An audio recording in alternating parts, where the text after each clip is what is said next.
Hi, welcome to Mrs. Bell's Rock Painting Club.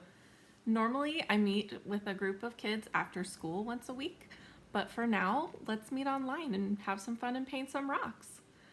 So if you've never heard of rock painting, it's been around for quite a few years. It started with something called the Kindness Rock Project. And people will paint rocks, usually with cute designs on them or sayings of encouragement, and they will hide them around their communities for people to find, and it's just something to make other people smile. So it's a great thing to do, especially in these times that we're living in right now. So you can check with your city. There's Facebook groups for lots of these kindness rock groups or just rock painting groups, and see if you can join one in your city. But it's something that you can do on your own too. So I've found rocks all over. I've found them in parks, found them at stores, outside of stores. I've even found one in the drive-thru one time or walking around my neighborhood. So they're all over. You can even put them outside your front door if you don't want to go very far. So you're going to need a few things to paint rocks. First of all, you're going to need rocks. Oh, if you hear some noises, my cats are very noisy right now. They're getting into all kinds of mischief. So you're gonna need some rocks. Now, flat rocks like this are the best, flat and smooth, because you can do all kinds of things, paint all kinds of things on a flat surface of a rock, but really you can use anything. But these shapes are pretty good. Anything like that. And size doesn't matter. You can use whatever size you want. Today, for the project that we're going to do today, see if you can find a rock that's kind of oval shaped. It doesn't have to be flat either. Oval shaped rock for today's project. That'd be great. Another thing you're going to need is some craft paint.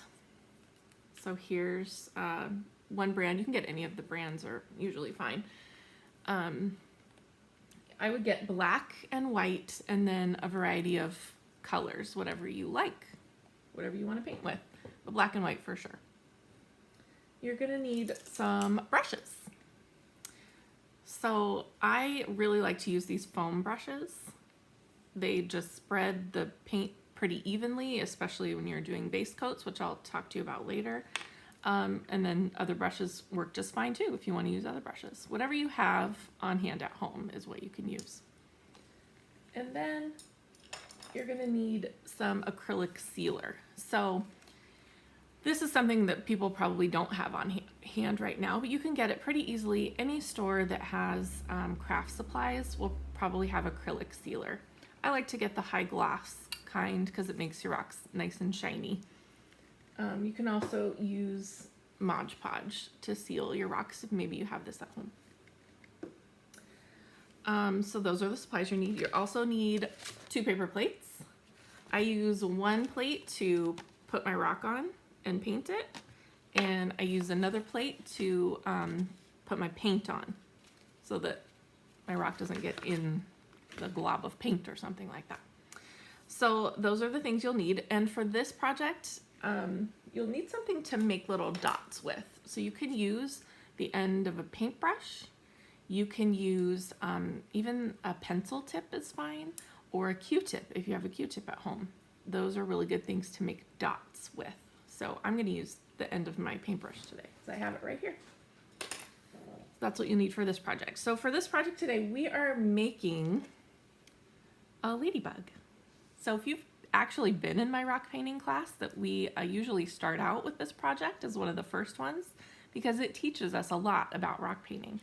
So that's what we're going to do today. We're going to make a little ladybug. So I picked my rock.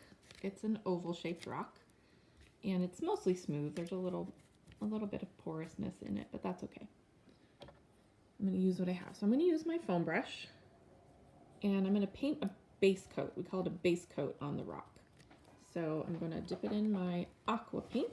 I love aqua. It's one of my favorite colors. And I'm going to just go ahead and paint the whole top part of the rock. So depending on the color you choose, you may have to do 2 coats for your base coat, or depending on your rock, you may have to do 2 coats. If that's the case, let the first coat dry completely before you paint the second coat. This color happens to be really good for just 1 coat, so I'm not too worried about it on this rock. So you'll do a base coat on almost all of the rocks that you paint. Sometimes you don't need to do one if you don't want to, but a lot of times, even if you're doing a design or something, you're going to want a base coat on your rock. So this takes the longest to dry because I've covered the whole rock with paint and I really can't do anything else until my base coat is dry. So as you can see, I've got my palette over here, keeping it separate.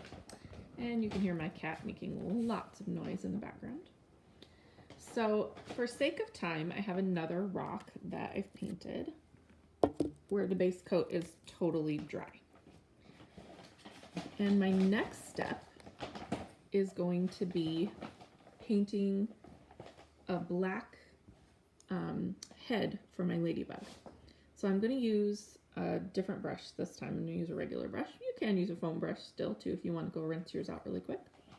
But I'm going to draw a line with the black paint on the front of my ladybug.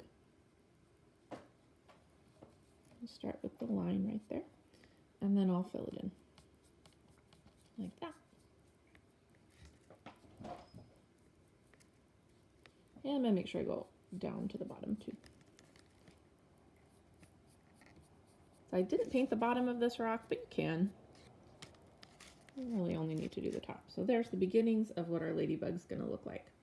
The next step is to take my paintbrush, and it should be a pretty thin paintbrush. You can also use a Sharpie or a Posca pen if you happen to have a Posca pen. And I'm going to draw a line really carefully, really thin down the middle. And my brush kind of ran out of paint there, so I'm going to do a second coat just in the back here. And run it all the way down to the bottom. And I might even turn it over, just to make sure it goes all the way to the bottom. So there's that. I'm going to draw a line down the middle. Now I'm going to add my polka dots on either side. So like I said, I'm going to use the end of my paintbrush to make my polka dots. I'm going to dip it in the paint and I'm going to test it out just to see what it looks like. So you may choose to use something different that'll make bigger dots. I think this will be just fine for what I want to do. Q-tips make really good dots, or if you want really small dots, you can use a pencil tip. But I'm going to go ahead and I'm going to just dot some dots around. You can make a pattern. You can just spread them out, do whatever you like. You can make them different sizes. My son's that he made them different sizes. I'll show you. This is my son's. He made them different sizes. They're cute. He also painted his face gray instead of black, which you can always use your creativity and do whatever you like. Just because I'm showing you how to do something doesn't mean you have to do it exactly like I do. Use your own creativity and create your own masterpieces. Add my polka dots on the other side.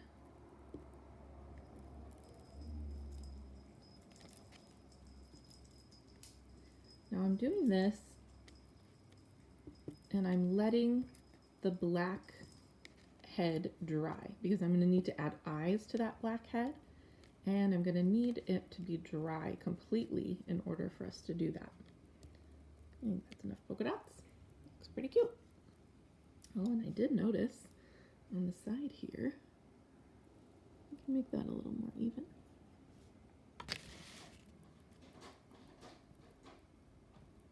There we go.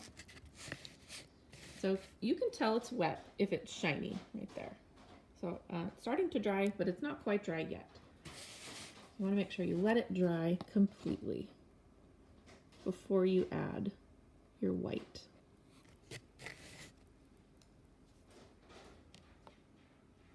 So I just put a little bit of paint on my palette. I actually even probably put too much. You don't need a whole lot of paint to do this project at all. You need black, white, and one color, whatever color you choose. I chose aqua because it's one of my favorite colors. All right, so I'm gonna go ahead and use a different brush tip because I forgot a paper towel to wipe my other one off. Normally you can just wipe it off and use the same one. So it's almost dry, as you can tell. So I'm gonna go ahead and dip my brush in the white paint. And I want the white parts of the eyes to be a little bit bigger than my other dots. So I'm gonna kind of swirl it around like that. And there's my white dot. You want to try to get your eyes as even as possible. That's pretty even. And you'll notice they're not perfectly round. That's okay.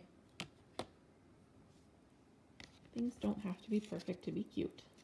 So there's that. Now the white eyes do take quite a bit to dry also. So I have another one.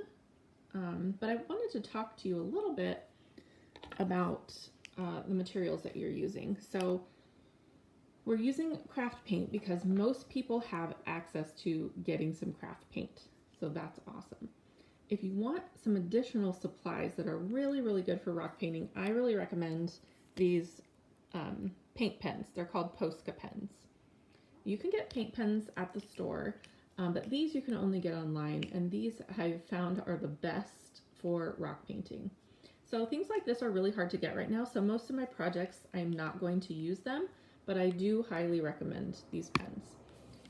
I will use the black one today, but there's also, there's packs you can get like this that have all the different colors in them, and there's all different sizes.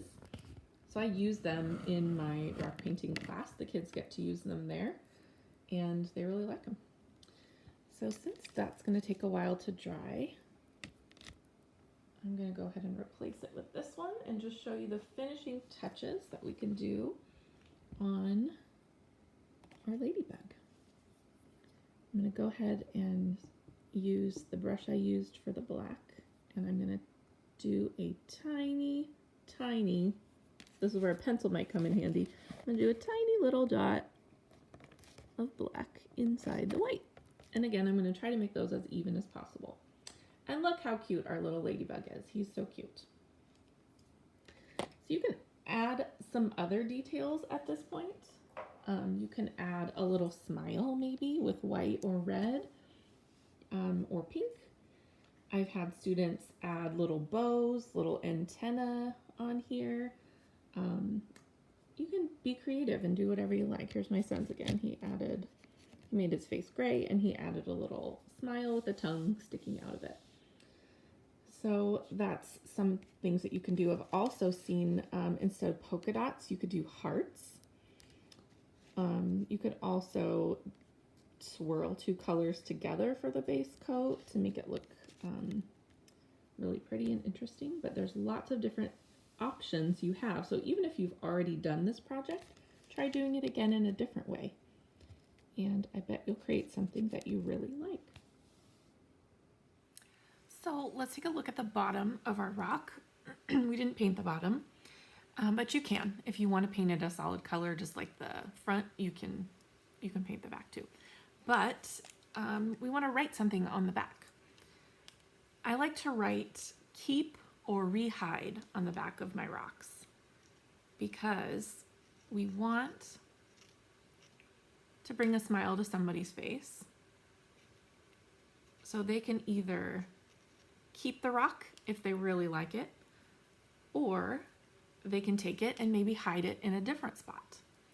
And because I live in a city that has a rock painting group, I write the initials of the group. It's MGR. And I hide it around my city. And that way, people that pick it up, they can see those initials MGR and they can look up the city Facebook group and post a picture of it when they find it. You can also write your initials on the back if you want to write your initials. I don't usually do that. But keep or rehide and the initials of your city's group if you choose to do that. Another thing I wanted to talk about is safety when we're finding these rocks. Especially right now, you want to make sure you're with your grown-ups and they give you permission to find rocks and pick them up. And when you get home from finding rocks and you find some, you will want to wash your hands just to make sure that you are all good to go. So once your rock is all done, you can use a Sharpie on the bottom too. I used one of my Posca pens, but you can use a Sharpie on the back too. So once this is all done, you're going to want to spray it with your acrylic sealer. Now, it has to be completely dry in order for you to seal it. And the reason that we seal it is that if we just paint it, especially with these craft paints, and we put it outside and it gets wet, either from rain or sprinklers or dew in the morning, the paint will come off. So it's really important that you seal your rocks, both front and back, so that the paint doesn't come off of them. So what I do is I place them on a paper plate and I'll shake up my sealer really good. And I always do this outside, never spray sealer inside. And then I'll spray it about 12 inches away and I'll do this motion as I'm spraying just to cover the whole thing. I'll set a timer for 5 minutes and then I'll come back and I'll flip it over and I'll do the other side too. So that'll seal it completely and I don't have to worry about my paint coming off of what I just did. So I really wanted to say thank you for watching this video today and I hope that you enjoyed it, and there will be more videos coming with other projects. If there is something that you would like me to paint for you on a rock, just give me a comment and let me know what you're interested in painting and seeing a demo of, and I would be happy to do it. Thanks so much and I'll see you next time.